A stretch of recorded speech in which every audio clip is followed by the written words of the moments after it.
All right, so there are probably two other works I've done ever which have been commented on as much as the movie I'm about to look at. Those would be Phantom Menace and the Metal Gear Solid series as a whole. This movie has been dissected, analyzed, reviewed, critiqued all over the place. It is actually the most looked at movie of all the Star Trek movies. As with the previous works, I've made a conscious effort and decision not to go ahead and base any of my work off of theirs or anything that they did. I know Wheaton did a thing. I know Sci-Fi Debris did a thing. Leaving it off there for them to do it in their own particular idiom. Not my thing, right? Okay? Just making that clear. My thing is right here, talking about my impression, my analysis, my rumination on Generations. Now, Generations is Star Trek 7, which means it's an odd number, and therefore it's crap and terrible. No, of course not. I actually enjoy this movie. And I've been trying to debate why that is I enjoy this movie. So the very first thing I'm going to say is something controversial that I don't have a lot of proof to back up. Let me give you the facts that we actually know. There were several original scripts that were put together by Brannon Braga and Ronald D. Moore. Now, for those of you who don't know, Ronald Moore and Brannon Braga are an interesting combination situation because both of them are actually quite talented writers in their own fields. Braga's good at head games, mystery, suspense building, tension, that kind of a thing. A great atmospheric writer. Ronald D. Moore is a great character writer who's really good at continuity, putting a setting together and making things fit. The two of these the two of these writers together gave us All Good Things, often considered one of the best TNG episodes that there is, and among the best Star Trek that there is in general. These two people are very talented people. I mention this because if you're watching this, statistically speaking, you probably have not been watching my Voyager ruminations, and as I've said over there, Braga is not actually a bad writer. There's just situations that I'm not going to repeat here. He gets a lot of flack that I feel is undeserved. And he has gone on to make a decent career for himself. He did 24. Ronald D. Moore went on to do Battlestar Galactica, so that's great for him. These two men should have made an amazing film. By the way, they actually made the script for this film while they were working on the script for All Good Things. So all of this is still fact, okay? Other than my opinion on their quality. That's obviously opinion, but the other thing that's fact is they are both quoted as recently as within the last few years as having just struggled with this script, had so many issues, and constantly had to rework it, and it just wasn't working, and it wasn't fitting, and it wasn't fitting. We also know this script was a severe case of executive meddling. We don't know exactly who meddled. Most of the accounts simply say Paramount. Now, Paramount doesn't meddle. A person meddles. Individuals meddle. A team meddles. The whole of Paramount did not descend from on high, all however many thousand people, and say, thou shalt change this. No. So we don't actually know who was behind that. We do know two people who meddled. Rick Berman and Jerry Taylor. I have spit a lot of venom at these two people over in my Voyager ruminations, and I to this day can't stand Rick Berman and would probably punch him in the face if I had a chance to do so. Right up there with Maurice Hurley, as far as people I can't stand in the Star Trek franchise. Now, another thing we know about it is that the original script was completely different. The original script that Braga and Moore put out, totally different thing, right? There are a few other facts, but the rest of this is now conjecture, okay? Because, well, okay, one of the other things we know is that they were on a very unusual situation. The studio was happy to put out a new Star Trek film, because Star Trek at this point was doing pretty well. Deep Space Nine had just started, all this fun stuff. Voyager was going to be starting soon, so yeah, we'll go ahead and put out a TNG film. Work was done on this before TNG was even, finished. The series was still going when they started working on Generations. And yet, like Star Trek 1 and Star Trek 5, there were a lot of behind-the-scenes problems, and one of the biggest complaints that Braga and Moore both had was that a lot of the script was dictated to them. This brings me to my theory. Having rewatched this with full analysis mode on, I present to you what I feel is a rough reconstruction of what the original script would have been, and I will give my opinion on it, and then ask you your opinion on it. And so obviously you can devise, and I'll ask you your opinion first, so you can feel free to give it. I don't want to taint your opinion with mine. Imagine a story in which Kirk, well, okay, in the original script, Kirk ends up getting time warped into the future, right? by this strange energy distortion that he encounters. That's the Nexus, or whatever, the ribbon. It probably wasn't called that back then. He is presumed dead and missing. This is the end of James T. Kirk in the Star Trek franchise, in character up to the point of the movie. So then Enterprise D is there, and they get this distress call from this facility, and they go and they rush to the rescue, and there's this pitched battle against the Romulans. Now, just a little side note, we know for a fact that the pitched battle with the Romulans was supposed to happen, and so just pointing that out. Anyway, so they had this pitched battle with the Romulans, and it was this exciting thing, and they barely pushed through it, and they found out that the Romulans were there looking for a specific, rather interesting and deranged scientist who has an unusual sense of ethics and morality to the point where he's basically making things because he can make them, science for science's sake. And they believe he has devised a way to actually stabilize a form of trilithium in order to collapse stars, which the Romulan Empire obviously has a great deal of interest in. Not just to go ahead and use against other empires as a weapon, but to ensure nobody else has it. Parallels to Genesis device being obvious here. I'm just going to mention them in brief. So they have this big series of intrigue where they try to piece together the puzzles. They find out that the Klingons have been involved with it. The Romulans have called in their last few favors with the Duras Sisters, with whatever Klingons still remain loyal to the Romulan forces, and or at least can be bribed to the Romulan forces. And they discover that forces within the Federation have had this issue as well. And they finally discovered the truth that the Romulans have been supporting this thing all along, you know, blah, blah, blah. Everything I'd already just told you. They lead up to that mystery. Again, Braga's good at construction of mystery and suspense, so he could probably do that kind of thing. And we lead to this final climactic showdown where the Enterprise is there, and they're fighting the Romulan ship, which has the technology and has the device on it, and the scientist is there, and he's kind of deranged, of course, and is literally just working fastidiously away in his thing, trying to make everything work, and the Romulans are refusing to go, and Kirk, this is when Kirk re-enters the film, warped here, having no idea what's going on, trying to cope with the situation, ends up saving whoever actually was sent over's lives, sends whoever's over there back over to the Enterprise. Or no, he's rescued. He's rescued, excuse me, that's right. That's how the construction of this worked. He is rescued, brought back to the Enterprise, and they're trying to deal with the Romulan ship, and finally Kirk realizes, you know, this is Kobayashi Maru scenario, again, parallels to Star Trek II. There are several that were intended in this script, which is why I keep pulling those into this. And that's another non-conjecture point. They wanted several parallels to Wrath of Khan. Anyways, he gets on the ship, one half of the ship. Which half it is doesn't matter. He gets on one half of the ship, basically by himself, evacuates the other half. This is his answer to the Kobayashi Maru, as paralleled by Spock's decision. He takes the ship, rams it into the Romulan ship, taking out the device before it can destroy this star, wiping out whoever happens to be there. By the way, it wasn't just going to be some random people. It was going to be something, you know, with significance to it. If you'll forgive me for being blunt. I can only conjecture at what it would be, but, oh, I don't know, Earth would be a good choice. But anyways, so Kirk saves Earth, saves the Enterprise one last time by literally going down with the ship and ramming the Romulan ship, destroying the scientist, destroying the device, destroying all the technology so they have no way to reproduce it, sending the rest of the Enterprise away, saving the Enterprise on the bridge, I feel like pointing out. The end, right? And there's a lot of themes that run through that. The theme of making a difference, the theme of how you deal with loss and remorse, the theme of responsibility and growing old, that kind of a thing, the themes of ethics with regards to scientific progress and whether or not things should or can be used. And if you notice, there's also a bit of moral ambiguity, which would be very much Ronald Moore's style. He's very good at that kind of a thing. Now, all of this, with the exception of the little notes I made, is conjecture.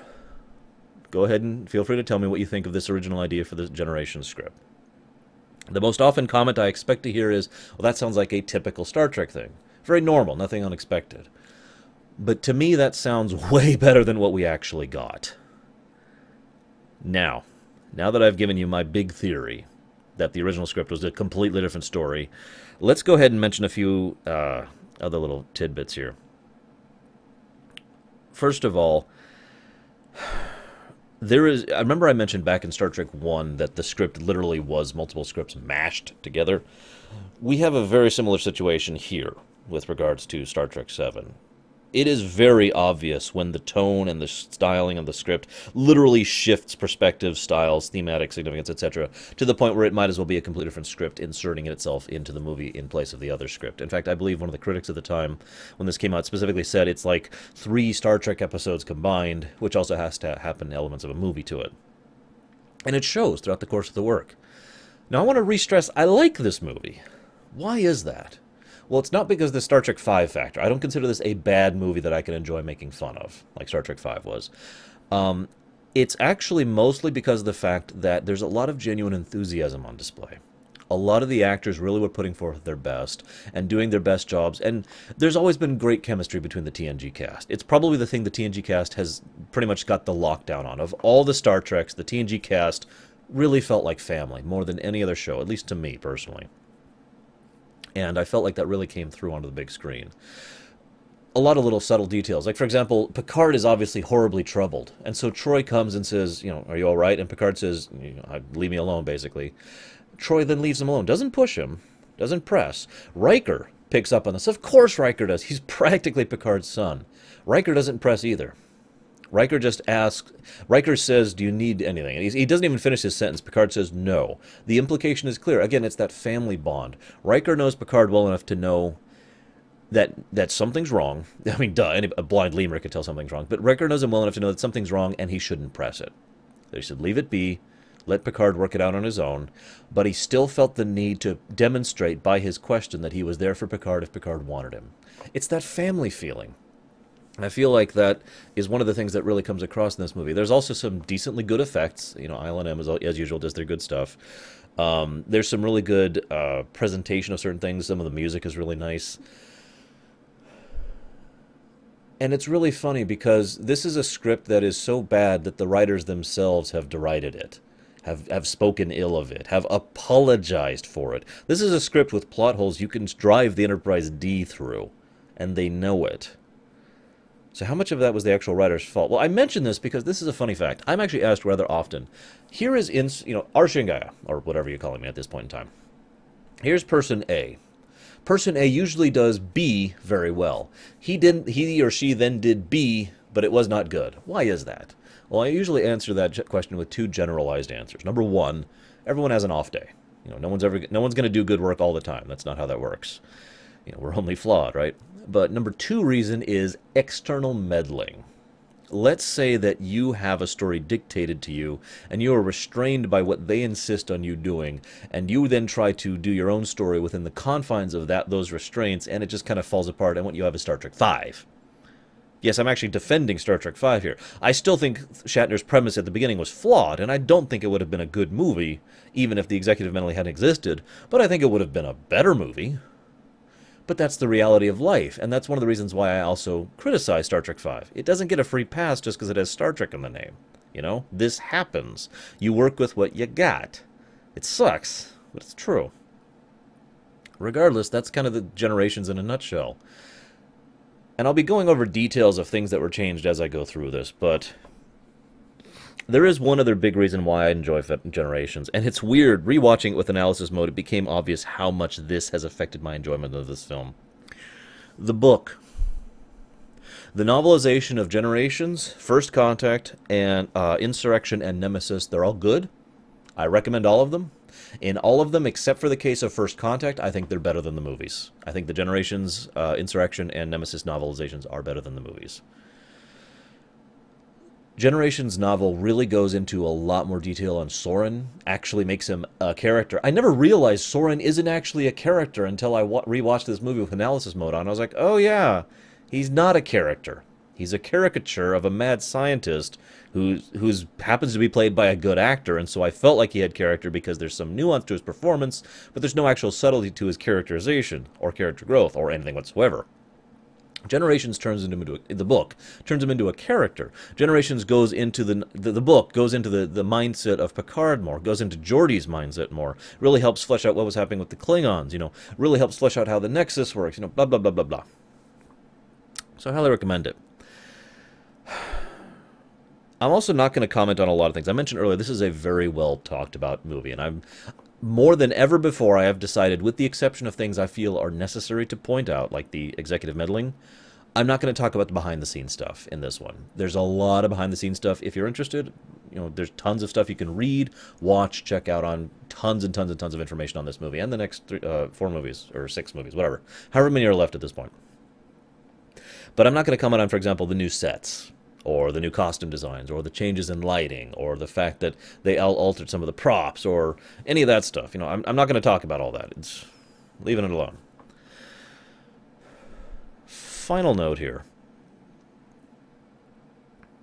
One of the biggest flaws in this entire movie, in my opinion, comes from a fallacy, which I suppose isn't that surprising. Some people accuse me, rather often, actually, of being a typical writer. I don't do unusual, out-of-the-ordinary stories. I don't do the kind of thing that challenges your mind or makes you think of new and engaging ideas. I don't do the kind of thing that blows your mind. I don't do the kind of stories that you aren't expecting. I don't try to pull the twist. I don't try to, you know, I try to go for the moment, the oh god moment, but never a twist. It's a very, I've talked about this before, it's a different approach to writing style. Please don't sneeze. Oh god. Oh, my allergies have been killing me all week. I'm a very typical writer, and I'll admit that. And it's always said derogatorily. 100% of the time someone says that, they're saying it as an insult.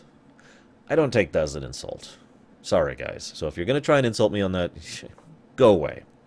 But I mention this because one of my biggest reasons for disliking the idea of different for difference sake, Generations is probably one of the best textbook examples I can think of, other than Mass Effect 3, of trying to do different for difference sake and it failing completely on its face.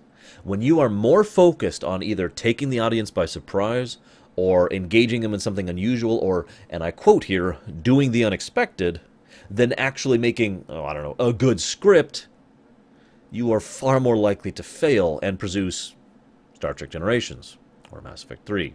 Or a dozen other examples I could get on, which I'm not going to get into names. Jerry Taylor, specifically, is pretty much the linchpin of, why don't you do something unexpected? Why don't you do something different? Big space Romulan battle? Nah, do something unexpected. Promote Worf instead on a boat. Nobody's going to be expecting that. Jerry Taylor is also the reason why Kirk didn't get a satisfying death. Like, to a T.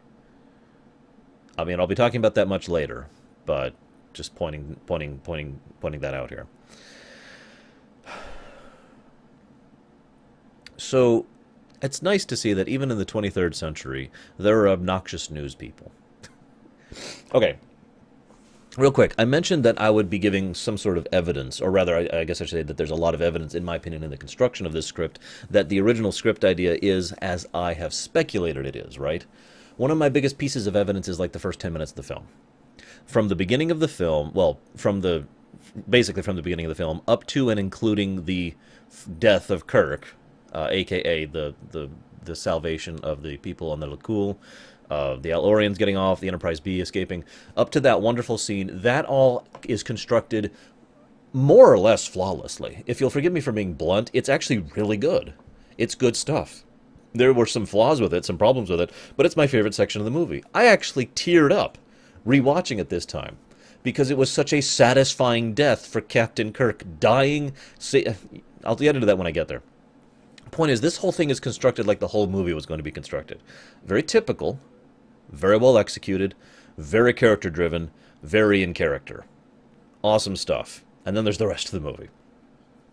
I digress. So it's nice to know there's still obnoxious news people in the future. It's also nice to know that they're there because it's a wonderfully morbid subtlety that most people probably wouldn't even think about.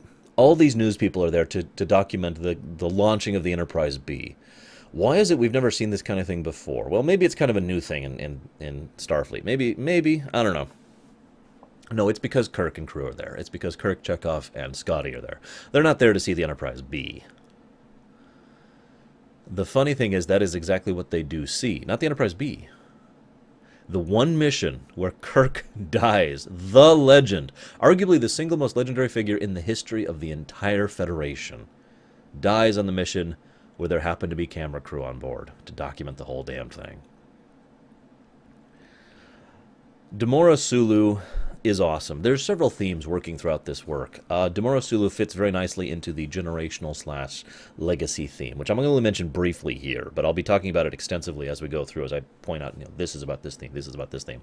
The idea that it's actually funny because on the surface level, it's obviously Sulu, Hikaru Sulu, passing on his generation, his daughter, now taking up the helm of the new Enterprise, right? but it's actually a more subtle nod towards Chekhov, who at this point in time is effectively an old man now. I don't mean as a bad man, I mean as a venerated thing. He has moved on. He will eventually become an admiral in Starfleet. Starfleet security, you know. He used to be just a helmsman. He used to be just up there at the con. And he mentioned that quote was, I was never that young. And Kirk responds, no, you were younger. It's true. Pavel Chekhov, when he joined the crew, was young. Walter Koenig was much younger than most of the rest of the cast when he joined them in original series. And it shows. It's that new generation, that seeing the next thing off, the legacy concept. I'll get to that again more as we go through. I like how the scene shifts throughout the course. If you count from the beginning, where everyone's just being patronizing and... I don't have a good word for it. Imagine a lot of people are treating you like you're... I mean, out of love and respect, these people are treating you with great care and delicacy, and they're offering to do things, and they're applauding you, even though you do something minor or insignificant. And they're not doing it to be patronizing. They're not doing it to mock you. They're not doing it to have any negative effect on you at all. They're doing it because they have genuine admiration for you. And it starts from that awkward start to the point where Kirk and Chekhov and Scotty just take command, take control, know exactly what they're doing. It shows that despite all the time that has passed, there's a reason these three men have this level of admiration and respect. They're just walking around stumbling, awkward, fake smiles. Oh yeah, everything's fine, fine. But the moment a crisis hits, that switch is flipped, and they're back into business mode. And they help save the ship and the people on the Orion. If they hadn't, we wouldn't have had Guinan. Just to name one thing that would have been changed by this. And that one thing would have had a rather significant impact, wouldn't it have, if you think about it? I like that. Now,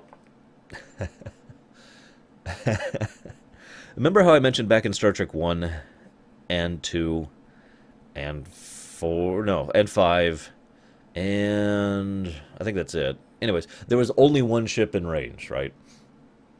Only one ship in range. They just clear the asteroid belt. As in, they're still in the Sol system when they get a distress call from 3 light years away. Just for a little bit of stellar thought, that's basically Alpha Centauri. I'm a little off in my exact numbers, but that's right next door. That's like a quick hop. That's like me literally going across the street in Star Trek terms, okay? 3 light years is nothing. And there's the only ship in range, 3 light years from Earth, is the Enterprise B, on its maiden voyage, and it's an incomplete ship. So Earth is defenseless. Again. And then we come into that incompetent captain thing. Remember I mentioned how the exception was the gentleman in 2 whose name I can never remember, but he's awesome? Was it Tony Todd? Is that the name of the actor? Anyways, awesome captain, awesome job of that. The only competent captain in Star Trek, because, and we saw that in 3, and we saw that a little bit elsewise, but it really comes through here as well, because Harriman is like the kind of guy where I look at you and I'm like, why are you a captain? Why are you a captain? Okay, this is a Navy. I know how a Navy works. You know how a Navy works? I'll go ahead and give you this. Picture a Navy as like a giant circle with all the... It's not actually a circle, but it's...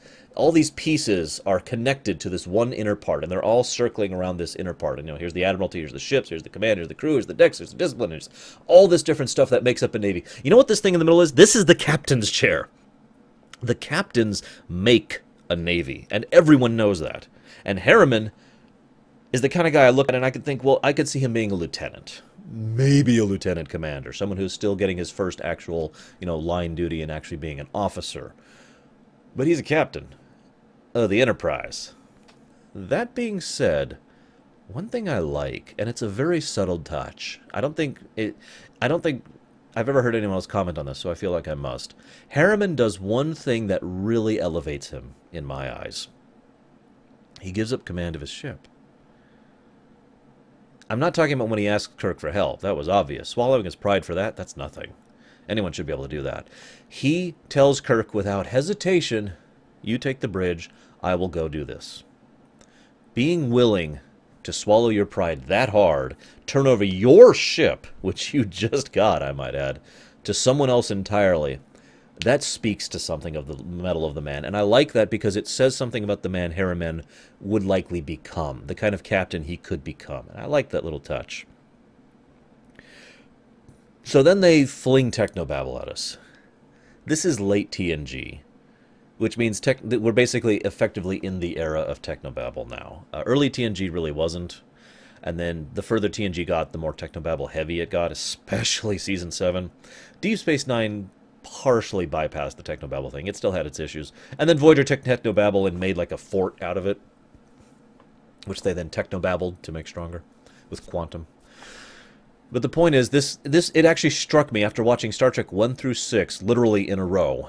Going to this movie was just like a slap in the face with how much technobabble is just smeared all over the script. It's weird. And it just kind of struck me as odd. I just feel like mentioning that. It'll come up later in a much worse way, though.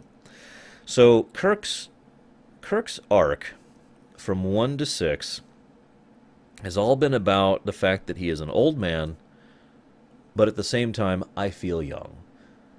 He may have made mistakes and is a flawed person, but he is still capable of doing good, of making a difference, of helping out.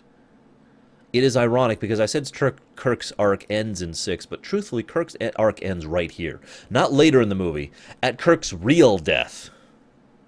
Kirk dies, lays down his life without hesitation for the sake of people he's never met, and for the sake of this ship that he's never been on, brand new ship, and he does it instantly and without hesitation. He dies saving the Enterprise, saving the Elorians, and arguably saving a lot more people when you think about it.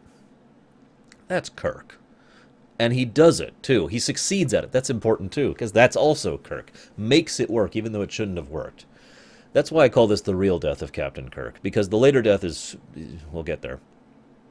But this one is so in keeping. This is why every time when I see him, he says, you know, keep her in one piece, and Scotty says, I always do, and Kirk smiles as he backs up into the turbolift. I start tearing up every time I see that, because I know it's coming. That moment gets me. Even knowing he comes back, that moment gets me. And so all of this construction is amazing.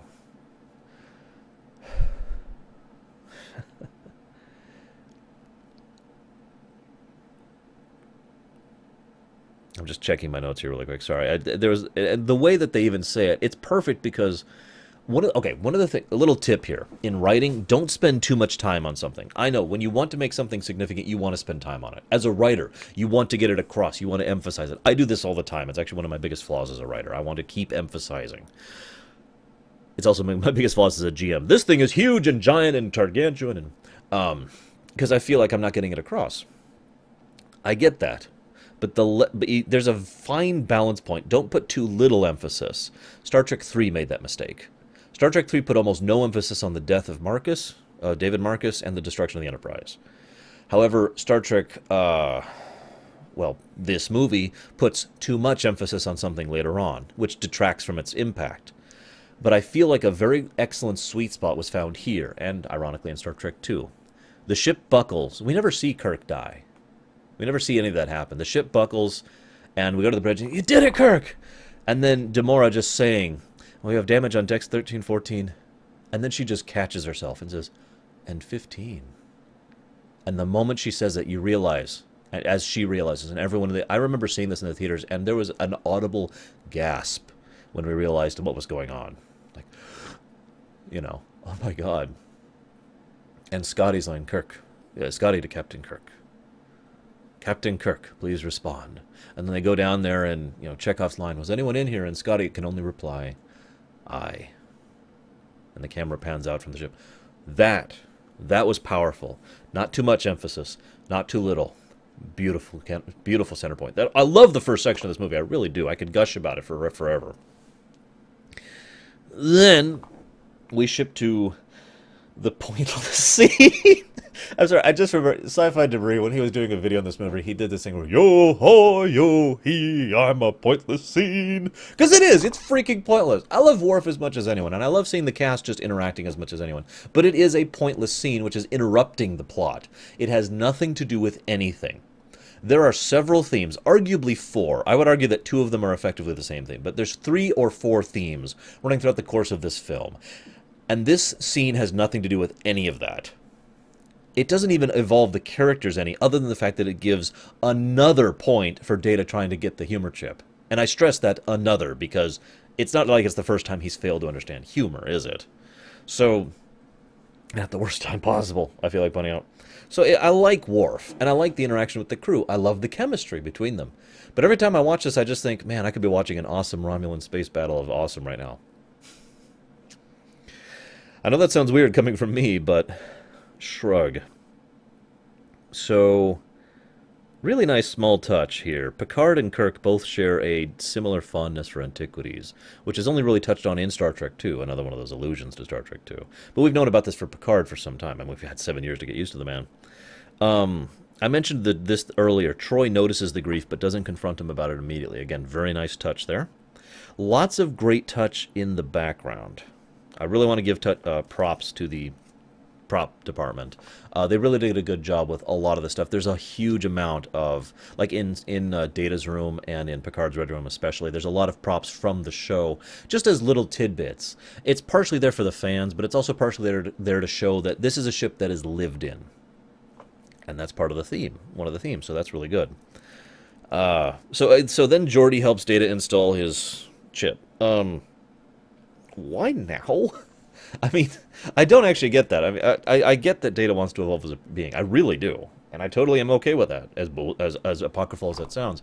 But they're in the middle of a tense investigation with potential Romulan interaction and a station where a lot of people have just died, and they're trying to figure out what the hell's going on. And could you install emotions in me? Whatever.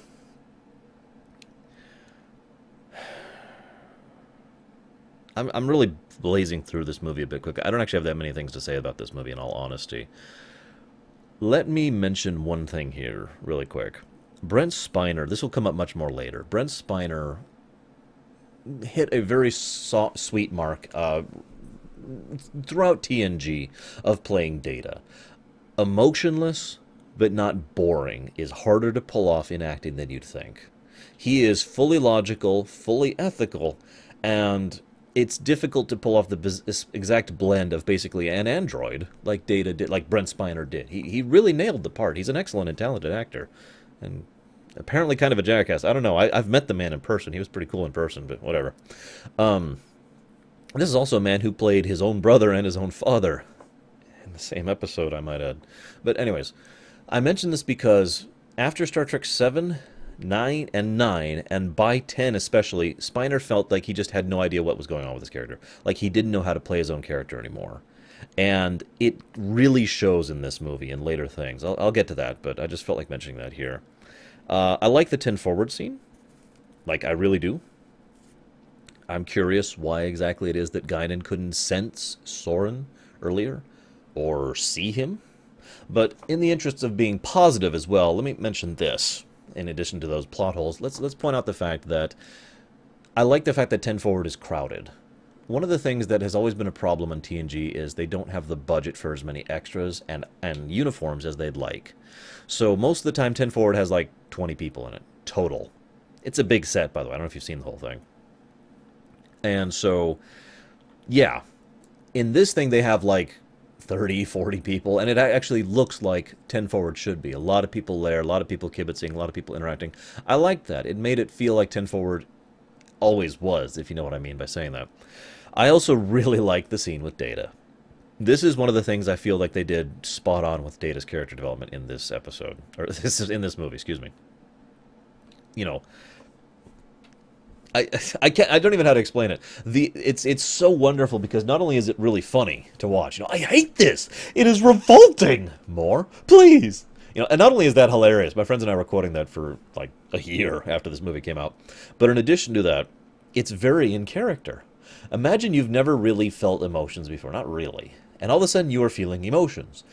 The first emotion you feel is going to be a fascinating, engaging experience. It doesn't matter what that emotion is. It's an emotion. It's new. It's interesting. It's engaging. It's exciting. I've seen other works of fiction do this kind of thing with things like pain. The idea of first encountering pain for the first time being like, oh my God, this is engaging, you know? And other things that would normally be considered negatives by people who are used to those feelings because of the fact that they're... You get where this is going. So I like the way that unfolded. Malcolm McDowell, who played Dr. Soren, it's such a shame. He's a great actor. He does some good stuff in general. And he himself is reported as being really dissatisfied with his role in this movie. And I've already explained to you why. It's because he doesn't have a character. And I don't want to sound derogatory, because it's not the actor's fault. It's barely even the writer's fault. He is, insert bad guy A. Mad scientist, wants to get back to the Nexus. That's it. The only note of subtlety was actually done at the behest of McDowell himself, that timepiece he always carries with him. And it's something that he felt connected with the overall theme of the piece, and I agree. One of the themes of this piece overall is aging, time, that kind of a thing, and how we deal with it, how we move on from it, or how we don't move on from it. And of course, all of this could be described by the word entropy, but you get the idea. And so him constantly having that timepiece, it was a subtle touch, but showed how much Soren was constantly fixated and obsessed. At all points in time, no pun intended, he was always thinking about his ultimate goal, to escape time, to bypass this entire situation and this entire deplorable universe that he just wanted to leave and never come back to. It's no wonder he was willing to basically trash it to get out. I'll get to that in a moment. So, yeah, Data, right? Okay. Spiner was like, you know, they were telling Data, we want you to act like you're listening to every joke you've ever heard in your life in your head. Spiner went on set, did a few takes, and said, I have no idea how to do this. And the director said, I want you to be annoying. I don't even remember who directed this film. It's not a particularly good director. He's not bad. He's just not that good. But, yeah, they actually wanted Data to be an annoying character. They wanted him to be as annoying as possible. Let's name the two most obvious problems with that right off the top of my head. Number one, you're taking a beloved character, arguably the second most popular character in TNG, and among the most popular characters in Star Trek as a whole. This is frickin' Data we're talking about here. And turning him into an annoying character on purpose, which brings me to point two. As I've said before, while you may get some points because you're doing it deliberately annoying is still annoying. And it was actually grating on my nerves rewatching the scene. And I just felt so bad, because you can see Spiner is just forcing it. Literally forcing himself to do this mock laugh this whole time, because he has no idea how to act like this. This is why I said I'd bring it up again. It's really obvious. There is a nice subtlety in this scene, which is bizarre. This movie is so weird. It's like good and bad in the same scene. So we've got Data, who's turning into a Batman villain on the side, the fake laughter guy. And then we've got Geordi, who is wonderfully human. How? He's obviously irritated, but he doesn't voice it. Why would he? He's Data's friend. He understands what this means to Data, to finally be able to experience laughter, to finally be able to experience amusement and humor. It's been something that's eluded him for years. So Geordi bites his tongue. It irritates him, yeah, but he understands. He also understands that Data doesn't know how to deal with this. Other people have had emotions for, you know, their whole lives. They know how to keep things under wraps. They know how to keep things controlled or moderated or otherwise not annoying. So Data doesn't. That makes sense. I'm not arguing that. And so Geordi's reaction is wonderfully human and very Geordi. He's always been very much an idealist kind of a person in general. Yeah. And I like that presentation of how he presents that to Data. I love that. And it takes basically until the situation has gotten actually deadly serious for Geordi to finally snap at Data. And I love the fact that when Data responds in kind, it is with concern. Now that it's been brought to Data's attention, Data is like, okay, I will stop. And again, this is never stated, but it's wonderfully subtle. Data's been allowing himself, indulging in humor. But now it's like, now the situation's serious. Data recognizes this, and he's like, okay, serious mode on, right? But he can't. And the panic in his voice is palpable. And Spiner does a good job of this. He just freaks out, literally, as his emotion chip overwhelms him. Because he can't turn, he's trying to turn it off, and he can't. So, like I said, this movie is so weird. It is good and bad in the same scene.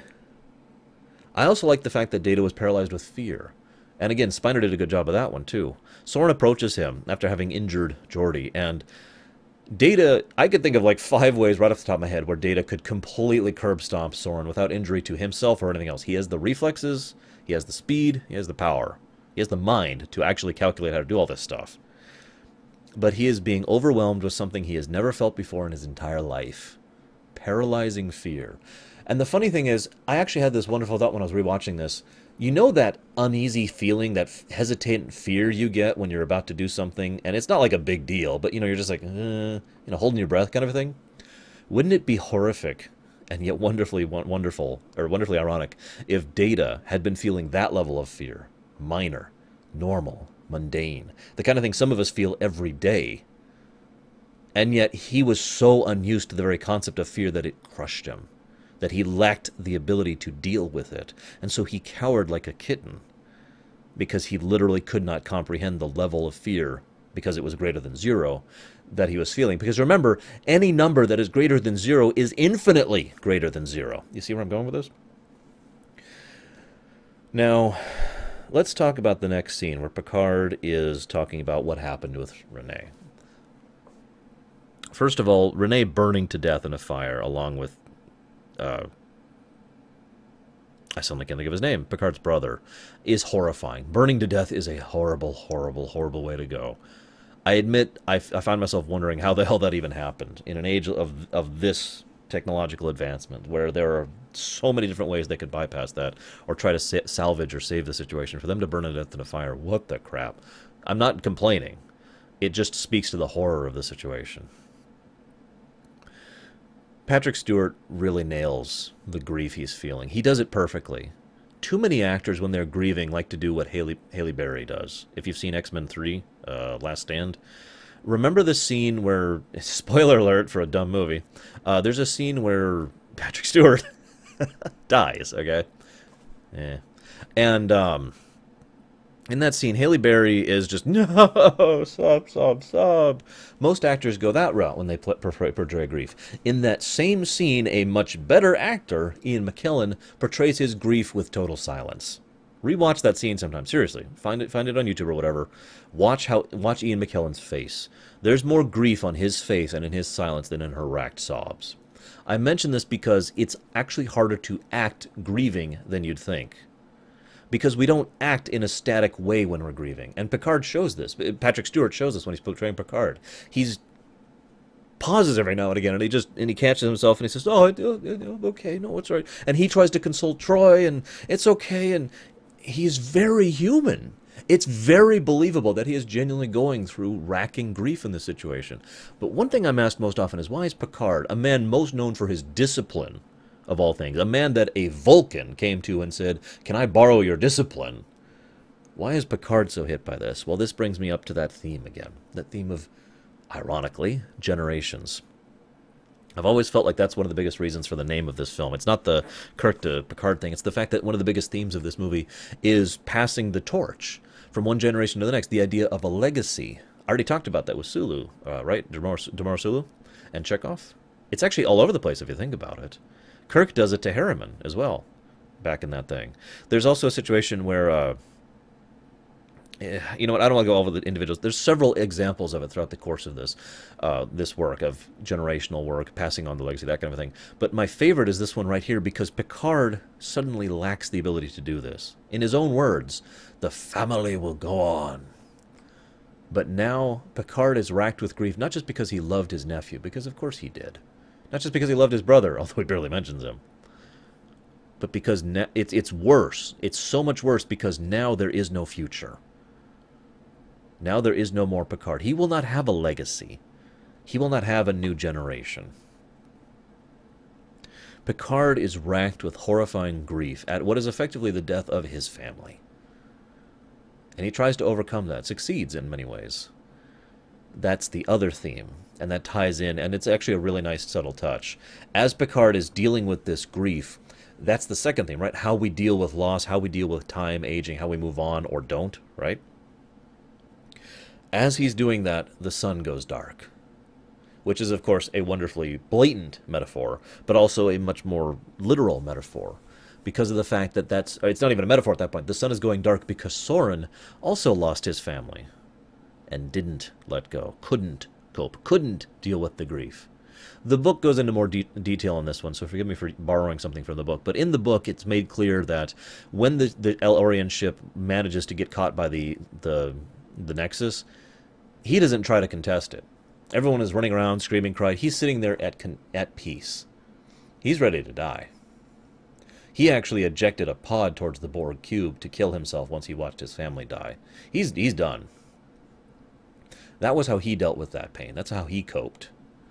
There's also a wonderful juxtaposition between him and Guinan in the movie. Guinan and Soren both experienced the Nexus. Soren became obsessed and fixated on it to the point where he would spend 78 years. Think about how long that is for a moment. 78 years. Driving all of his intellect and skill and cunning and ability in towards getting back. I'll talk about that in a bit, by the way.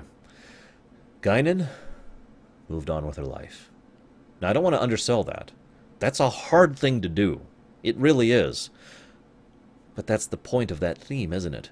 How we deal with grief, how we deal with death is at least as important as how we deal with life, wouldn't you say? I'm sorry, but that quote fits here perfectly, and is another allusion to Star Trek II, I might add. How we actually function after something happens to us, and if we function, speaks volumes of our character and what we are as people. It says a lot for Guinan that the quiet, generally demure-looking woman who portrays herself as the soft-spoken type, who is also proven to be very strong-willed and disciplined and all that fun stuff in the past, is also the kind of woman who is fully capable of withstanding that kind of pain and moving on from it. And Picard himself moves on from his pain in this one. But I'll get more to that in a little bit.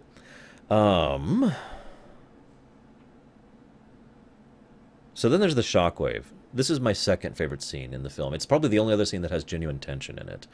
The shockwave is shut up by the star. A wonderfully low music tone is playing, and we've discovered it's a level 12 shockwave, which we don't have context for, but anybody who understands anything about science fiction knows this is a star killer, which generally means the whole system's going bye-bye, right? I say that I say that so casually. That's a big freaking deal, okay? The Sun Crusher wishes that it was that awesome. I'm kidding. The Sun Crusher does the exact same thing. The point is, this is a really horrifying thing, and they get across that point. There's a wonderful shot where you see the star and then the shockwave is expanding in the distance. And, of course, it's physically impossible to see it like that, but it's still really appropriate for the dread of the scene.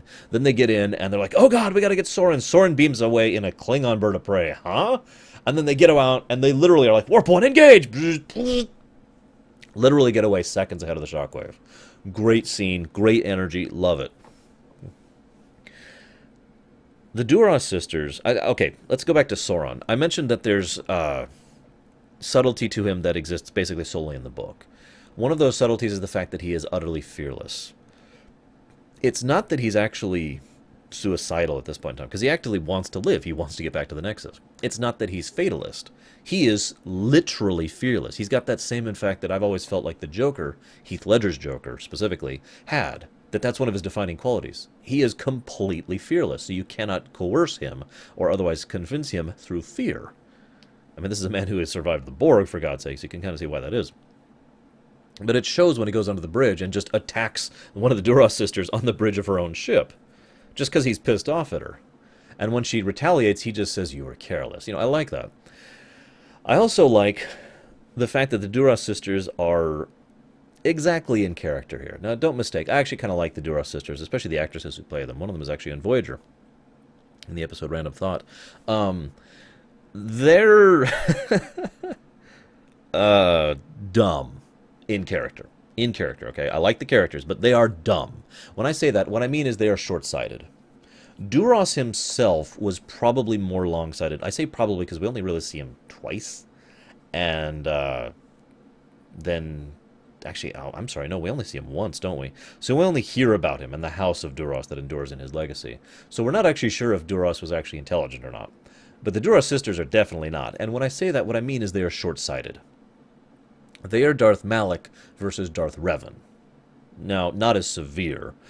And yet at the same time, they kind of are. They want...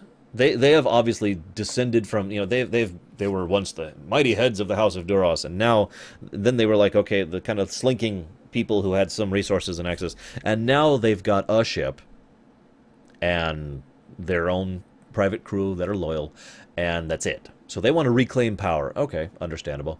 Why don't we get a weapon that can destroy stars? Let me put this into a little bit of context. Let's say there's a band of guys, we'll go ahead and say it's like 12 people, and they want to conquer, you know, Russia. here on Earth. So they've developed a weapon that can destroy a country. Surrender Russia to us. You're seeing the problem here? When you have a weapon of that level and scale of destruction, you only have two options. Threaten to use it, and then have everyone in the entire world / galaxy automatically your opponent, or actually use it and ruin what you're trying to conquer.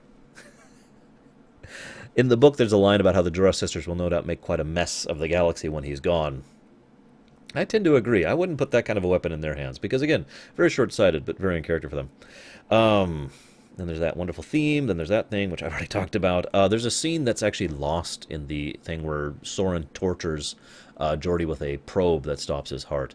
I've actually only seen bits of this scene. I've never seen the full scene, but I'm going to share with you what the scene was like in the book, because again, this fleshes him out as a character. Soren, specifically. Soren tortures Geordi, stops his heart. Now, I don't know if you know what it feels like to have your heart stopped. I don't, thank God. But when it does, from first-hand accounts I've heard, it's like time freezes. No pun intended. It's literally like everything is just so horrible and terrible, and your brain is working in such active hyperdrive, basically, that you're perceiving time at a much different rate. So, yeah, it literally feels like seconds are agonizingly long because of how horrible it is, right? Think about that next time you watch Death Note, by the way. So, he stops Geordi's heart for just a few seconds. And the heart can stop for some huge amount of time, like 40 seconds before you actually suffer brain damage. And so he's going to stop Geordi's heart for a long time unless Geordi tells him the stuff. So he starts the timer, he's ticking away, and Geordi's like, "No, God," and can't take it. And then Soren stops the thing and lies and says it's been the full 40 seconds or whatever. And then Geordi says, "I can't do anything," and Soren just leaves. And the whole point is Soren couldn't do it. Soren isn't actually an evil man in the books. He has layers to him. He's fixated, of course, obsessed, but he doesn't actually want to be this horrible. The idea of killing people when they're distant, okay, he can at least rationalize that around. But seeing a man in front of him, who he is torturing, it was too much for him, so he couldn't do it. It also explains where they get why they mentioned the line about removing the probe. In the movie, they mentioned that line. And it kind of explains why he got the idea to put the thing in his visor. So, right. This is probably a good time to talk about why Soren's an idiot. How did James T. Kirk get into the Nexus? Well, he was on a ship, and then that part of that ship got destroyed violently, and then he was tossed out into space, and then got sucked up into the Nexus. So Kirk was on a ship and then went into the Nexus. How did the Elorians get into the Nexus? Well, they were on a ship, and you kind of see where I'm going with this. Why don't they just fly into it? Why doesn't Soren just get a ship or a shuttle? Or a frickin' he can calculate the path of this thing exactly within the matter of meters. So why can't he just set up a thing where he goes, "Hey," and puts himself in position and waits there in a little flight suit and then goes into the Nexus? For God's sakes, man, why do you have to destroy stars? There's even a throwaway line. "Trust me, this is the only way." This is executive meddling again, by the way. If you're paying attention, there's actually been like 3 instances of executive meddling as we've been going through this, but this is a big one, because this is like the whole plot is affected by this. They wanted there to be a significant threat, but they didn't want the Romulan Empire to really have instance on it, and they wanted to do something unexpected. So, okay, why not have it so he's destroying stars to make the Nexus come to him? Now, on the surface level, this does make a degree of sense. However, when it's analyzed with even the tiniest bit of scrutiny, it makes absolutely no sense. It is incredibly stupid. I'm not going to talk about it any further. It just bugs the crap out of me. So, and I'm sorry, one other thing. The star is destroyed. You know, fusion stops. Shockwave goes out. Gravity is shifted. That makes sense. The mass is displaced. Why is it that the star is destroyed and the shockwave sent out, and then the Nexus ribbon moves before the star has actually really started, like before the gravitational effects can even come into a place? Debatably before the light from that star would even reach the planet. But I'm not even going to talk about the fact that they see a missile reach the sun in like 3 seconds, and then like 3 seconds later they see the sun darken, despite how long it would take the light to reach from the sun to the... I'm not even going to get into that. Okay, let's not go there. Then Data pulls a Soren. He does not want to face what he does not want to face. He doesn't want to face his emotions. They are too much for him to overcome. Picard actually is the wonderful person to interact with Data in this scene, because Picard has literally just gone through a situation where he himself has faced something horrible and terrible and has managed to deal with it, move on from it, accept it, and try to grow and learn from it. And so he is the perfect person to inform, to literally order and then support Data in doing the same. Because Data's in the exact same position that so many of the characters in this film are, really. They were faced with something that they couldn't deal with, or something horrible, something big, something traumatic, and Data couldn't cope. However, Data does cope, and then he starts singing about life form, so, you know, whatever. So,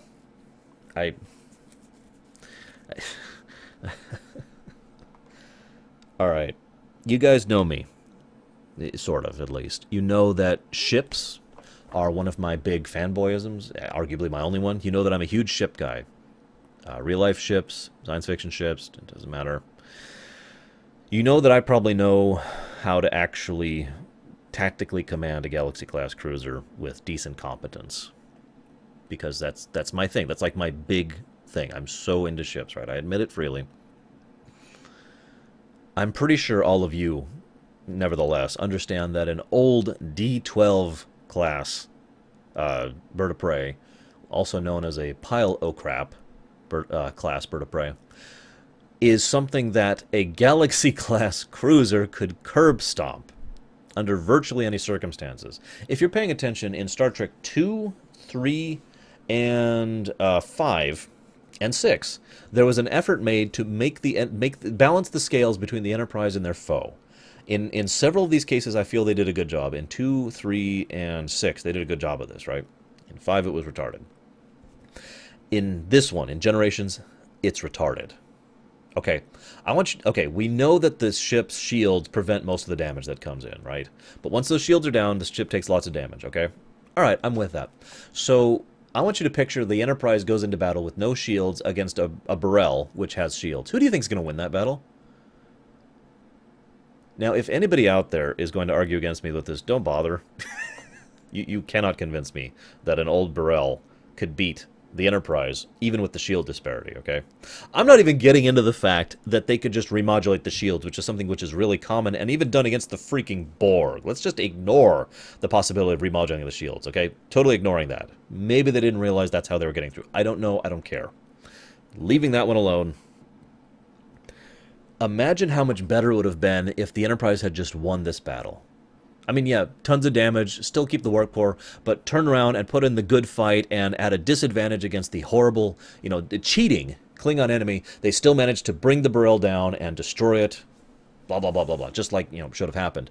Instead, I was actually keeping track. The Enterprise fires on that ship twice with phasers, and then the torpedo, which actually blows her up. Twice. Twice! When the Enterprise shot all weapons, you know, an Alpha Strike, on a Borg cube, it left craters. Remember that? It made the Borg pause for a second and go, okay, this is a freaking bird of prey. And I don't care which class it is, even the modern bird of preys, which are actually much, much more advanced and powerful than this one, which this one is not, would still probably be a little bit, oh god, if the Enterprise had done an Alpha Strike against them. But no, instead the Enterprise fires their phasers once, and then a second time, and that's it. While doing the worst possible maneuvering possible. Okay, here's the bird, here's the Galaxy. Okay, the Galaxy slowly turns away to make sure most of its weapons are not faced towards it, and gradually goes away at like a quarter impulse. While the bird just pecks at them.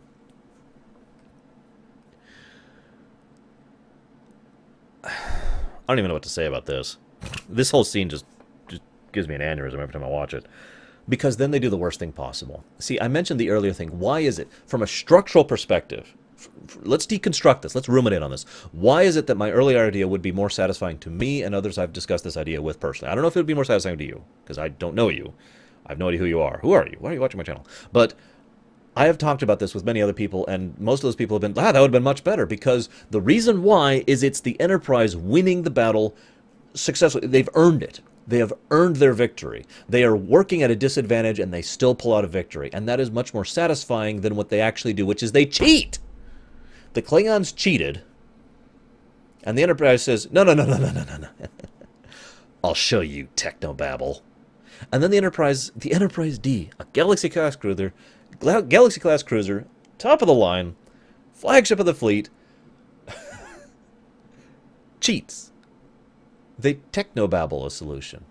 They technobabble a way to force the other ship to cloak because of blah, blah, blah, blah, blah, blah, blah, and take him out with a single torpedo. I would have loved to see like a little coda at the end of this movie where there's the Admiralty board reading the notes and they look up at Riker and say, "So, you lost the Enterprise to a bird of prey. An old bird of prey." "That's right, sir." "You're demoted." I mean, just, God.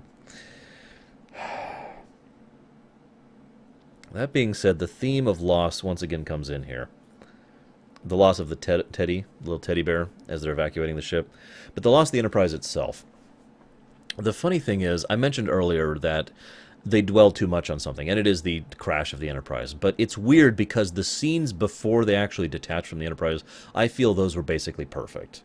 The music, the energy, all the people evacuating, no time, get everyone over here, get in, we got to get out, core breach imminent. All of that has all of the drama and pathos that it actually should. We get the idea here. There's this wonderful moment, it's like half a second, when Geordi calls up and says, "New problem, we've got a core breach and I can't stop it." And you see just there's this half a second of Frakes, who's playing Will Riker on the bridge. He just goes, as he realizes that for the first time, he's actually going to lose the Enterprise. This ship, which has carried them and done so much for them, is actually going to go blow. There's nothing they can do about it. And there's just this moment where he takes a breath like he feels that wound. And then they start dealing with it. I love that. And it again carries that theme of loss and coping with loss and age. Because eventually, with enough time, everything fails on us, right? Time, devourer of all things, that wonderful metaphor of Kronos. And then Data says the infamous line, the second time that word has been said in the history of Star Trek to my knowledge. And then the ship crash, which, you know, I just kind of hinted at it for a moment there. The ship crash is actually really well done if it was about half as long.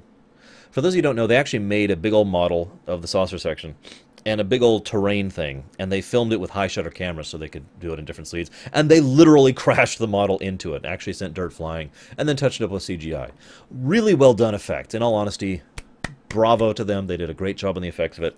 The scene goes on, like I said, about twice too long. It just keeps going on and on and on. And this is what I meant earlier. If you dwell on it too much, it loses impact. And by the end of the scene, I was just bored. I'm like, okay, come on. Crash the ship already. Come on. Come on. No, we got to show... Okay, come on. And so all of the impact that was had at the loss of the Enterprise up in space, in those scenes I mentioned earlier, and all the dread of, oh god, the Enterprise is about to crash on the Earth, is gone, evaporated by the end of the scene, because it took too long. They dwelled on it too much. So, that's what I was talking about earlier. Now, another fun thing is that Picard's fighting Soren, and then, this is hilarious. I meant to count the number of seconds it takes Soren to defeat Picard, but it's under a minute. It's like 20 seconds. Soren sees Picard, and Picard's like, "I will stop you," and then Soren just... and then he wins. If not for the fact that the Nexus would have captured Picard, that would have been the end of it. The Nexus. The Nexus. First, I want to say there's an effective gut punch. After the Enterprise's crash, after all that they've gone through, after surviving, after escaping to the thing, after the destruction of the thing, the shot they have, and they show people walking on the saucer section in motion, and then the shockwave comes up and just obliterates it all. That was a very effective gut punch, and the fade to black was really well done, so props there. I'm going to talk about Picard really quick first. Some people ask why it is that Picard has the particular first fantasy that he does. And I want to stress that word first. As we see with Kirk, and it's implied, just about anyone would have more than one fantasy there, because that's how the Nexus works, right? I'll get to that in a minute. But you notice I keep saying the word fantasy. I've actually talked about this topic before. I enjoy Fallout 3. If I was given the option to actually live in the capital wasteland, I would say, God, no. If I was given the option to actually blow someone's head off, I would say, oh my god, what is your problem? Please get out of my house and stop asking me dumb questions. There is a chasm of difference between what we fantasize and enjoy in fantasy and what we want in real life. One of the things that I've always felt that they did unintentionally, and I credit this to Brannon Braga because this is his style, is that the Nexus gives us what we fantasize about as if it was reality.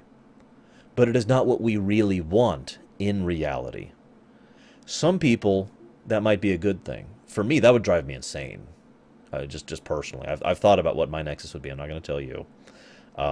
It would be horrible. It would drive me nuts. I would want to leave. And of course I could, because that's how it works. But I mention this because both of the men's fantasies that we do actually see very much demonstrate this. Picard's fantasy is the family life back at home he always wanted. Kids, wife, Christmas morning. Kirk's is going back and rewriting all the wrongs in history.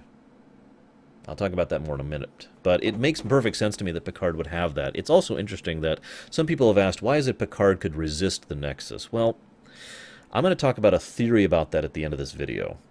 So stick around for that. But the most obvious reason is because Picard's most defining trait. I mentioned this earlier. His discipline.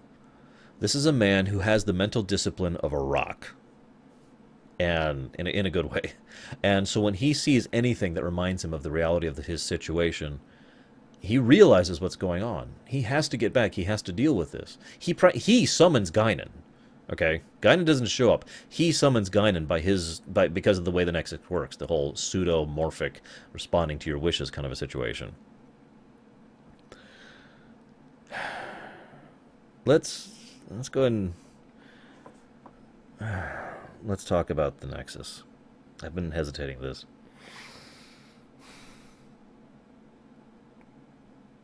The Nexus is dumb. The Nexus is retarded.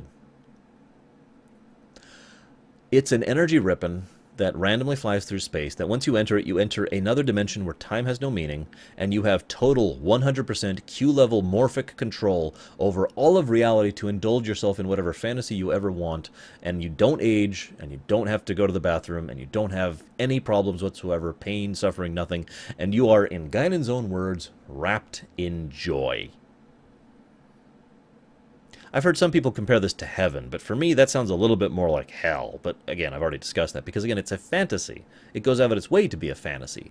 Not what you actually want, but what you fantasize about wanting. Side little note, the gentleman who did the music for this movie, I forget his name, he does some pretty good work overall. He has this kind of tone that plays during sections of the Nexus to try and audibly get across the idea of the, and I'm going to say it this way, the spell that the Nexus is putting over the people in it. This strikes me much more of a Venus flytrap kind of a situation. Now, we know it isn't, because that wasn't the intent, but imagine, I mean, for God's sakes, what's the episode in Voyager where they go into the spatial pitcher plant? You know what I'm talking about? It's that kind of a thing. You are wrapped in joy, so you are so enraptured in this, you can't possibly resist it, and then you're, eaten alive. It gets across a bizarre sort of menace, a bizarre sort of dread, and like, horror, as the whole time I'm watching that. Maybe that's just me, maybe that's just the way I took it. But anyways, so yeah, the Nexus is retarded. As I've already mentioned, the original intention of the Nexus was not to be this. It was originally intended to just be a rip in time. If you think about this, this actually makes perfect sense. A singular rip in time that Kirk falls into and then falls out of at the end of the movie. That's the connecting point. It's this one rip, it goes away, story done. But no, it's turned into this thing... Okay.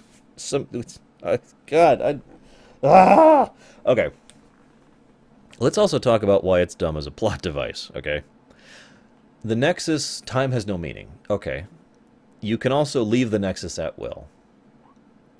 I'm going to ask the obvious question, how do you know you've left the Nexus? But I've actually already answered that question, and this is why I'm asking this obvious question, because I've heard that before.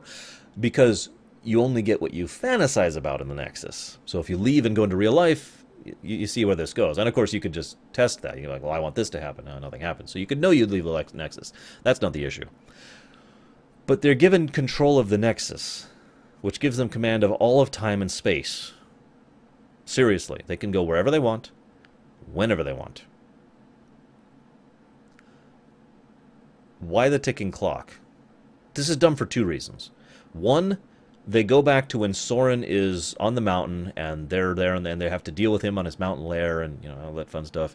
And they're this big, so that's dumb at the beginning of it. Okay, there are so many other things they could have done, like I don't know, just spitballing here, thinking of one. If you don't want to go too far back, Moore himself said that. Maybe Picard didn't want to go too far back. Moore himself said that was a poor excuse, by the way, but maybe that's the excuse. Well, why don't you just go back a little bit? Go back a week, a day, to when you're on the Enterprise, and so is Soren on your ship, which is fully intact and fully aware and cognizant of everything that happened. So you go to Soren and say, "Ah, you're under arrest." Bam! We win. No? Can't do that either. Okay, second question. Second reason this is dumb. Why are they on a ticking clock at all? If everything goes bad and they can't stop Soren from launching the thing, they're still on the scaffolding, which is still the point at which they're going to get sucked in the Nexus. So if the Nexus comes by and Soren succeeds, they can just do it again. By the way, this is the other wonderful thing that kind of makes a horrifying picture if you think about it. Picard effectively has infinity to defeat Soren, and Soren effectively can never win. The only way Soren could win with the way the chess pieces have been set up is if he manages to kill Picard before Picard goes into the Nexus. But Soren can't kill Picard because he is the original Soren, timeline-wise, right? So he doesn't realize this is a Picard who's done this battle 3 or 4 times. So he's just trying to get him out of the way so he can launch the thing. And if Picard realizes he's losing, he could just get out of the way and survive until the Nexus comes in and he gets another go at it. He's got freaking quick save, for God's sakes. He could just reload and try the level again. God, I hate the Nexus. I could talk more ill of the Nexus, but I'm done with it. Moving on. There's a really good moment when Picard realizes it's Kirk. Patrick Stewart really gets across the momentum of that scene in the silence of the hills of... I can't think of the mountain range all of a sudden. The mountain range. I can't think of it. Yosemite, there we go. Of Yosemite. And he just says under his breath, Kirk, James T. Kirk. You know, the reverence there was obvious. And I like that. It's probably one of the really good moments between the two. There was also some really good dynamic between Kirk and Picard. I like it because on first glance it seems weird, but on second analysis, or however many times I've watched this film, I've watched this film a lot, it's really obvious that there's a lot of genuine chemistry between the two, and there's a lot more going on under the surface. Kirk has just gotten here just like Picard did. So Kirk is still fully in the spell of the Nexus, right? You know, the pitcher plant. And so Picard is someone who's already broken it. He is no longer tempted by the fantasy. But remember the way this film was supposed to start. The way this film was supposed to start was Kirk leaping, doing an orbital dive. Orbital skydive. Think about how horrifyingly dangerous and awful that is. Excuse me. I mention this, though, because it's integral to understand what was going on with Kirk in his mind at this point in time. He was escaping. That was the fantasy. He doesn't actually want to go orbitally skydive. He wants to get back on his frickin' bridge and make a difference. Now, that's what he ends up actually doing. But you get the dichotomy is right there in the beginning of the film. He does the fantasy. It's unsatisfying. He hates it. He's just, whatever. Then he goes on to the bridge. Now, they replaced that with the champagne glass in the actual movie, but just bear with me. So, this was the original constructed intent of the film. So, Kirk does that, then he gets on the bridge, actually makes a difference, goes down, saves the Enterprise, dies trying. That was what he really wanted. Then he gets into the Nexus. Well, what's the first thing he does? He embraces the fantasy. I'm going to go back and I'm going to make it all right this time. I'm going to do it better. No mistakes this time, right? That's a fantasy. That is Kirk's fantasy. It is not what he really wants. And it takes very little for Kirk to realize that on his own. All he has to do is realize that there is no possibility of danger or threat because of that subconscious reality. See, let's say you're on a holodeck. Bear with me here. And you've got the safeties on and you do something dangerous. It's not going to be as enjoyable as if the safeties were off. And you know why? Because you know the safeties are on. I know this sounds weird, but it's true. Think about this. Your mind changes the experience because of your perception on the matter. You understand that there is no real danger here. This is not real. And because it's not real, your mind comprehends it as not real. This is actually the exact opposite of what happens in the Matrix. Your mind making it real, right? So Kirk, as he does that jump, it's not real. There's no risk. But what Kirk has always wanted is the real. This is the only way it really helps continue Kirk's theme at all. It's been mentioned that this movie runs in contrast to the theme of Kirk's arc from Star Trek 1 to 6, but it really doesn't, because Kirk's arc has always been about making a difference, doing that thing, doing the real thing, being the hero, right?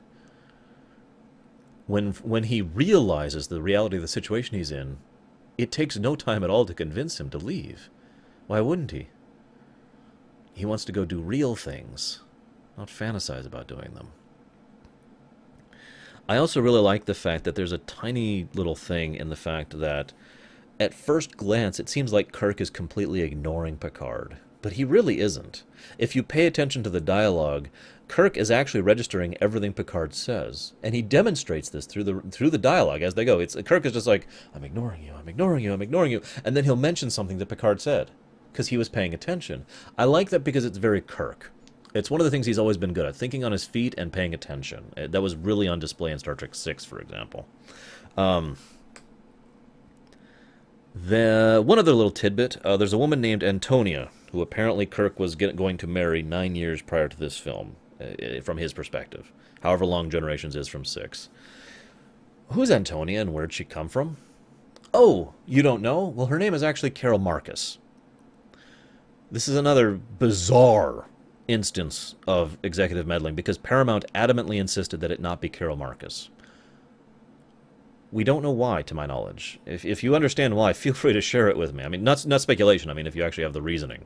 Because Carol Marcus would make, I don't know, infinitely more sense than random girl we've never heard of.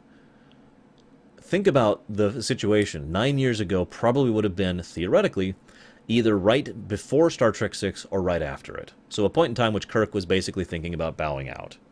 And that's a time frame at which, or not 6, I meant 1, Star Trek 1. That's a time frame in which Kirk would have been actually still interacting with Carol Marcus, and probably would have, been willing to go ahead and finally put his life aside and be with her, and decided instead to go ahead and do what he's always been good at, gallivanting around the galaxy, as she put it. So that would have made much more sense than woman we've never heard of, and indeed will never hear of again, I feel like pointing out. I already mentioned the why is Picard in a hurry thing, because he's got the quick save button.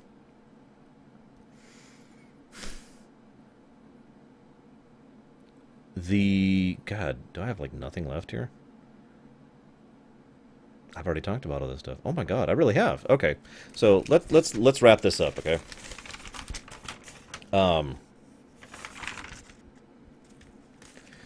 Let's wrap this up. I mentioned there's 3 big themes in this I keep wanting to say game, in this movie. The idea of the generations thing, the legacy thing. Oh, that's right. I do have one other thing. Do I not have a note about that? I don't think I wrote a note down. How funny. I do have one other thing to talk about. Anyways, the 3 themes. Let's go over the 3 themes first. The legacy thing. It's all over the place. I've already mentioned that. The generations thing. Making a difference is the other theme. The quiet theme. The difference between reality and fantasy. We see this in Kirk. We see this in Guinan and Soren. We see this in Picard. We see this in Data. We see this in Geordi. We see this throughout the course of this thing. We even see it when it comes to the dumb scene on the boat. The one and only way it actually ties in a tiny little way. In that the humor was real with Worf, but fake with Crusher. You see how that ties in? These themes go throughout the entirety of the work of this piece, and it's probably one of the things that really helps elevate it, in my opinion. But it really all comes together with Kirk's death at the end. And, of course, I'm lying through my teeth. Let's skip Kirk's death for a moment. Just bear with me. Let's go to the one last scene that I really, really like in this movie, and that's the scene where Patrick Stewart does some really interesting body language. I don't even know how to demonstrate it. Just watch the scene where he's standing at full attention, in full honor and respect, head bowed just slightly at Kirk's grave. That one scene probably does more than anything else in this entire movie to really understand the gravity of Kirk's death, and Stewart really did a good job with that. Ugh. Let's talk about Kirk's death. Ugh. I already talked about my theory of what the original death was supposed to be. Kirk dying, saving the Enterprise D in the future, right? We also know what the original death was because it was actually filmed. Soren shoots Kirk in the back. That's it, by the way. Because it's unexpected. Jerry Taylor. Because it's something you wouldn't expect. Kirk just gets shot. Now again, there is something to be said for that. Defenders of Tasha Yar's death use this exact same thing. Space is dangerous, and every now and again someone needs to die just for no reason, because that's what happens in real life. Okay. Could you at least try to weave that into the narrative, thematically or otherwise? Because they didn't. Kirk just died, because it was unexpected. And again, that's what my point was. Doing the unexpected for the sake of doing the unexpected results in that. So... now, here's the brilliant part about this, because I was talking about this with Pax just like an hour or two ago, how long it's been now. The original death was changed because Paramount told them to change it. They wanted to change it to that, and then Jerry Taylor said, make it something unexpected. So the change was put in, the death was filmed, they did the screening, test screening, and everyone hated it. All the test audiences said, no, no, no, Kirk should die on the bridge. Okay? So, Paramount then turned to them and said, your ending sucks. Fix it. Credit where credit was due. They were given a $5 million budget, which is actually pretty hefty, to reshoot the ending and give Kirk a different death. However, this was quite a bit of time, several months actually, after all the editing and work had been done on that, all the filming had been done, and they had to work within the same confines. They weren't allowed to actually change anything, so he still had to die on the mountainside, and they couldn't actually give him a satisfying death. And Moore and Braga both talked about how they just agonized over this. They couldn't do anything with it. They could not do anything with it. And then Moore himself said, well, we've got a gag we could do. Because they wanted Kirk to die on the bridge, right? So Kirk dies on a bridge. Whee! Crash.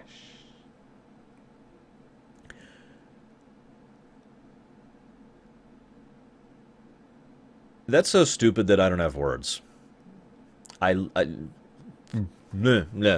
done. Can't do it. I can't do it. I can't analyze that. That's retarded. No, I'm sorry. I mean no offense to people who have retardation. That's dumb. That is so dumb. Killing off a cultural icon by shoving him off a bridge is dumb. Shooting him in the back, that was also dumb. It's all dumb. Okay? It's the biggest reason why this movie flopped, critically and financially. It's the biggest reason why Generations has received so much ire over the years. Because if Kirk had a satisfying death, all the other issues would be much easier to bypass. I've said this before. If you take a work and then duplicate it, so it's the identical work, and then you make this one have a few changes in it that make this one just better, better receive better ending or better construction or whatever, this work will still have all the flaws that this one does, but this one will be much better received because you're more willing to accept those flaws because the good outweighs the bad. However, when you have nothing but flaws and then something bad happens, or I shouldn't say anything else, when you have these flaws and then something bad happens, that makes the flaws worse. That's one of the reasons so many people are so critical of this film, because it has a lot of flaws in its construction, and then Kirk dies stupidly. Shatner himself was apparently very upset about this, and I don't blame him. Shatner certainly is a bit of an egomaniac, although that cooled down a lot after Star Trek V, as I talked about. But the fact of the matter is, I don't blame him at all for the book series he did. I'm not sure if I recommend them, but for those of you who don't know, Shatner and... oh, I can't think of their names. Two wonderful authors basically collaborated to do the Shatner, the Kirk series of books. A series of books that kept on from Generations, where Kirk was basically brought back from the dead and continued to have adventures, and it was actually really awesome, all things considered. I liked it. At the time, I was like, oh, wow, that's some ego stroking. But when I actually thought about it, I was like, no, you know what? That actually makes perfect sense. Why? Because his death was the most unsatisfying tripe I could imagine. It's pretty much exactly what happened to Tasha Yar, except it was Kirk instead of someone who was basically a glorified extra in Season 1. And I mean no offense to Tasha Yar, or Denise Crosby for that, by the way. That was not her fault. I'll talk about that later. Hopefully. So the death thing was dumb. I literally don't know what else to say there. Forgive me for the repetition. Let me share my final thoughts. Y'all want me to do something different, unexpected. Okay, done. Here's a different script idea for you. Remove Kirk from the end of the movie, change nothing else. Problem fixed. For those of you who have seen my streams a lot, you know that I like to play the change game, which is take a work, game, book, movie, and the idea is to change it to make it better, as much more better, I know that's improper grammar, but as much of an improvement to the work as you can with as few changes as possible. The ideal goal being to change a work with only one change that then makes the work significantly better. I've played this game with Phantom Menace, for example. Make Anakin older. Bam. That makes it so much better. 2 changes. Make him older and make Jar Jar proper. Bam. You know, that kind of a thing, right? Generations. There's my change game. One change. Remove Kirk from the end of the movie. Why? Because all of a sudden it fits in ways that I can't even imagine were accidental, but maybe they were. I don't even know. Think about this for a moment. Kirk, a man who has been... I remember everything I was talking about. He is a man who is indulging in fantasies specifically because he is escaping from the fact that he can't do what he really wants to do, is given the chance to do so, comes out of retirement, comes out of the fantasy, forces himself to do it, lays down his life for the flagship of the Federation, saves their lives, and in so doing touches the life of one person, Guinan. Fast forward a lot. Picard goes through the movie and deals with the situation, goes through the Nexus, finds the will to break himself out, return to the reality to make a difference, and you get where I'm going with this. The idea being that instead of Picard actually meeting Kirk, he is inspired by Kirk. He actually gets to... He knows what happened in that mission. Remember, there was all those recorders there. So he knows what happened on Kirk's mission, and he is inspired by that idea. They don't even need to say this. This is why I say this is just one change. You don't need to add any additional scenes. Picard just decides of his own free will to leave the Nexus to go back and stop Soren this time, right? Does so, succeeds, saves the ship, saves the people, saves the random strangers who are innocents. Same kind of concept. You don't need to directly tie the two together. You don't need a scene where Picard sees Kirk in the distance, or, you know, he sees scenes from Enterprise B. That's unnecessary because the implication is there. It is the ideal. It is the thematic undercurrent that ties the two events together. Kirk dies in the first 10 minutes, but his legacy lives on. And that's the big theme, remember? Generations. Kirk died handing off the torch. Picard lives having received it. One change. Bam! There's your unexpected change, guys. There you go. You think I'm a typical author? Screw you. Let me know what you think.